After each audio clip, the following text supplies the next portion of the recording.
अतरौलिया विधानसभा से सुभाषपा के राष्ट्रीय अध्यक्ष ओम प्रकाश राजभर ने विपक्ष पर जमकर हमला बोला। बता दें कि सुभाषपा के राष्ट्रीय अध्यक्ष ओम प्रकाश राजभर का आज मेहियापार में जनसभा थी, जिसको संबोधित करते हुए उन्होंने जमकर सरकार तथा अन्य विपक्षी दलों पर हमला बोला। इस कार्यक्रम का संचालन जयप्रकाश यादव तथा कार्यक्रम की अध्यक्षता रामनवल राजभर ने किया था। कार्यक्रम के मुख्य अतिथि ओम प्रकाश राजभर रहे। मंच पर 1 बजे दिन में पहुंचे ओम प्रकाश राजभर का समाजवादी पार्टी के महासचिव बलराम यादव तथा विधायक डॉक्टर संग्राम यादव समेत तमाम लोगों ने जोरदार स्वागत किया। हजारों की संख्या में पहुंचे लोगों को संबोधित करते हुए ओम प्रकाश राजभर ने कहा कि अब प्रधानमंत्री भी साइकिल चलाने लगे हैं। आप लोग सरकार बनाइए, हम दूध का दूध और पानी का पानी कर देंगे। उन्होंने कहा कि इस समय भाजपा के लोगों को मोतियाबिंद हो गया है। हमने कई जगह भाषण दिए, लेकिन जितनी गर्मी आजमगढ़ में है उतनी गर्मी और कहीं नहीं। उत्तर प्रदेश के मुख्यमंत्री ने कहा कि नौजवानों की गर्मी निकाल देंगे, अब इनकी गर्मी निकालने का समय आ गया है। उन्होंने कहा कि सरकार बनी तो अब पुलिस, पीएससी और आर्मी की भर्ती में रिटर्न नहीं, केवल फिजिकल होगा। भाजपा पर जमकर निशाना साधते हुए कहा कि लोग ललका सांड से परेशान हैं, इसे हटाने के लिए इतना ईवीएम का बटन दबाइए कि पूरी तरह से बटन ही दब जाए, नहीं तो भाजपा के लोग फेविक्विक लगा देंगे। उन्होंने कहा कि हम ऐसा कानून लाएंगे कि अगर गौशाला से सांड गायब हुए तो सीधा एफआईआर होगा और 5 साल तक घरेलू बिजली फ्री होगी। 24 करोड़ आबादी में सभी गरीबों का इलाज फ्री होगा। वहीं शिक्षा के लिए एक पाठ्यक्रम होगा, जो बच्चे कॉन्वेंट में पढ़ेंगे वही शिक्षा प्राइमरी विद्यालयों में भी लागू की जाएगी और जरूरत पड़ी तो साइकिल भी फ्री में देंगे। वहीं सरकार बनने पर 6 महीने के अंदर जातिगत जनगणना कराएंगे। अब उन्होंने कहा कि मोटरसाइकिल पर चलने पर 3 सवारी का चालान नहीं कटेगा। उन्होंने कहा कि हम लोग जिस दिन एक हुए उसी दिन से भाजपा का सफाया तय हो गया था। हमने 5 वर्ष पहले ही तय कर लिया था कि उत्तर प्रदेश में भाजपा सरकार को हटाना है तो अखिलेश यादव को मुख्यमंत्री बनाना होगा।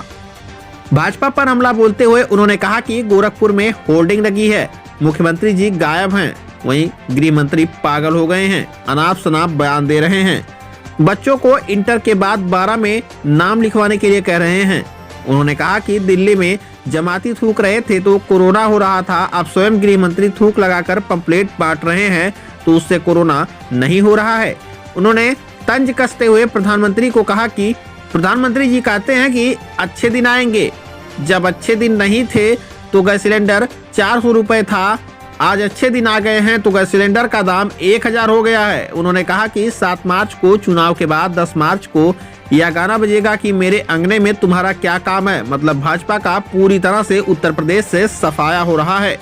उन्होंने जिक्र किया कि मेरे ऊपर कई बार भाजपा के लोगों ने हमला करवाया, 4 चरण के मतदान में 5 सीटें इनको मिली हैं, अब पूर्वांचल तो बोनस होगा। राष्ट्रीय भागीदारी पार्टी के प्रेमचंद प्रजापति ने कहा कि अब वह समय आ गया है, 66 भाइयों की हत्या हुई है, एक भाई जेल में है, वहीं 750 किसानों की हत्या, अयोध्या में मंदिर के नाम पर पूरे देश को लूटा गया, वहीं महंगाई का आलम है कि गरीब परिवार एकदम परेशान हो गया है।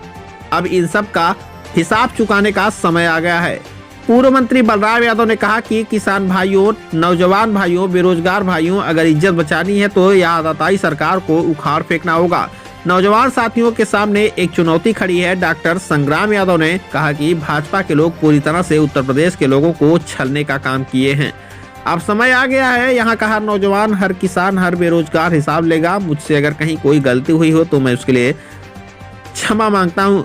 किसी भी विषम परिस्थितियों में आपका बेटा हमेशा आपके सुख दुख में आपके साथ कंधे से कंधा मिलाकर चलने का काम करेगा।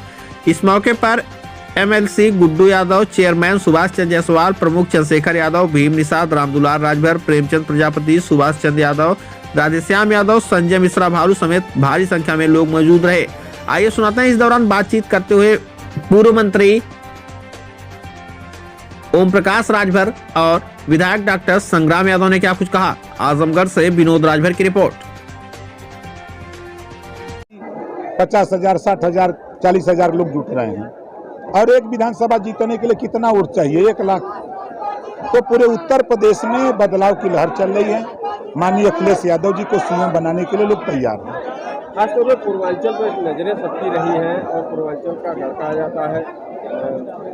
जो ओबीसी वोटर अदर ओबीसी जो पिछली बार खेल हुआ उसको तोड़ने में आप कितना सफल हो रहे हैं? देखिए, हमारे बगल में प्रेमचंद प्रजापति बैठे हैं, राम सागर बिंद, हम खुद हैं, हमारे बगल में माननीय बलराम यादव जी हैं। तो पूरा पिछड़ा जो जिस उम्मीद के साथ लेके गए मोदी जी के साथ लोग 15-15 लाख नहीं दिया, 2 करोड़ नौकरी नहीं दिया, महंगाई कम करने की बात नहीं किया, तो इससे लोग उब गए हैं।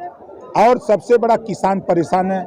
किसान की कोई जाति नहीं होती, वो अपने आवारा पशु से निजात चाहता है। सड़क पे दुर्घटनाएं हो रही हैं आवारा पशु से, उससे निजात लोग चाहते हैं। और सरकार की जो हिटलर शाही रवैया है, इससे निजात चाहते हैं। अखिलेश जी से क्या बातें हो रही है पूर्वांचल की स्ट्रेटेजी को लेकर? देखिए, हम लोग पश्चिमी उत्तर प्रदेश में सरकार बनाने भर कब जीत गए हैं। ये जो पूरब की बात है, अब आप देखिएगा हमारी बात बलिया में, मऊ में, आजमगढ़ में, अंबेडकर नगर में, गाजीपुर में 5 जिले में भाजपा का खाता नहीं खुलेगा। पहली बार देख लीजिएगा, टीवी पर आएगा। बनारस में हम 6 सीटें जीत रहे हैं 8 में। हम गोरखपुर मंडल हो, बस्ती मंडल हो, देवीपाटन मंडल हो, फैजाबाद मंडल हो, विंध्याचल मंडल हो, 8 मंडलों में हम खूब मीटिंग कर रहे हैं। डेली 4-5 मीटिंग हम कर रहे हैं। तो जो रुझान जनता का आ रहा है, जो क्राउड है जनता के बीच में बदलाव का, वो अखिलेश यादव जी के साथ है। अच्छा, आजकल आपके भाषण में हर चीज़ कॉमेडी के रूप में आ रही है, चाहे वो मोदी जी को हो या अमित शाह जी को हो। इस तरीके से कॉमेडियन रूप देने के पीछे आपके क्या मकसद रहता है? अच्छा, आप बताइए, प्रदेश में नौजवानों को रोजगार चाहिए। अभी कह रहे हैं कि गौशाला में जो गोबर होगा उससे हम काम कराएंगे। गौशाला में गोबर से क्या होगा? गोबर से उपली बनेगी, गोबर से खाद बनेगी। यही ना होगा तब गोबर बेचवाएंगे। अब नौजवानों को रोजगार चाहिए कि गोबर बेचने का काम देंगे? अब इसको अगर हम संधि विच्छेद करके बतावें तो लोगों को बुरा लग रहा है कि ऐसे कहें बोल रहे हैं। भाई, आप क्यों बोल रहे हो? आप उसकी व्यवस्था कर नहीं पा रहे हो। अब इकट्ठा होकर गोबर इकट्ठा कराओगे तो गोबर से उपली पातेंगे या कंडा बनाएंगे? अब ये नौजवान कंडा बेचेगा? अरे, रोजगार पैदा करो, नौकरी दो बच्चों को। पीएससी की, मलेक्ट्री की भर्ती करो, पुलिस की भर्ती करो। 11 लाख सरकारी पद खाली हैं, उसको भरो। आईटी सेल में 22 लाख पद खाली हैं, उसको भरो। ये काम वो लोग नहीं। आपका एक मामला आया, देखिए, हम तो शुरू से कर रहे हैं कि एक बड़ी व्यवस्था है जिससे तमाम आए दिन लोग मर रहे हैं। तो ये अगर शराब बंद कर दिया जाए, ये बीमारियाँ न हो। लेकिन सरकार शराब पिला के मार रही है। 2 तरह की व्यवस्था, मद्यपान निषेध विभाग, आबकारी विभाग, एक ही विभाग चलाओ। एक तरफ शराब से भी भयंकर है, मत पियो, दूसरी तरफ ठेका दे रहे हो नीलामी बोल करके। ये इस घटना की जितनी भी निंदा करें वो कम है। ये सरकार नहीं इसको दिखाई दे रहा है। ये जवानों को शहीद करा के, पुलवामा में 44 जवानों को शहीद करा के जवानों के नाम पर वोट मांगा। यहाँ जब कोरोना से लोग मर रहे थे, ऑक्सीजन, वेंटिलेटर, दवा के लिए तरस रहे थे, तब ये बंगाल में वोट मांग रहे थे। इनसे जनता से मतलब नहीं है, खाली वोट से मतलब है। चलिए, द्वार को लेके उसको भी लेके क्या चुनाव को आप भी नहीं, देखिए, हमारे देश के प्रधानमंत्री को इस समय चाहिए कि 20,000 हमारे भारतीय 20,000 लोग यूक्रेन में फंसे हुए हैं। हमारे प्रधानमंत्री को चाहिए कि तत्काल उनको वापस लाने के लिए। अब इन्होंने एयर इंडिया बेच दिया। अब वो दुगुना भाड़ा लेकर के, 2 गुना भाड़ा लेकर के वहाँ से ले आ रहा है। अगर ये प्राइवेट को नहीं दिए होते तो सरकार के अधीन रहता तो वो फ्री में भी ले आता। तो ये आज के वर्तमान में सरकार को चाहिए कि जो हमारे 20,000 बच्चे वहाँ फंसे हुए हैं, लोग फंसे हुए हैं, उनको तत्काल ले आने की व्यवस्था करें।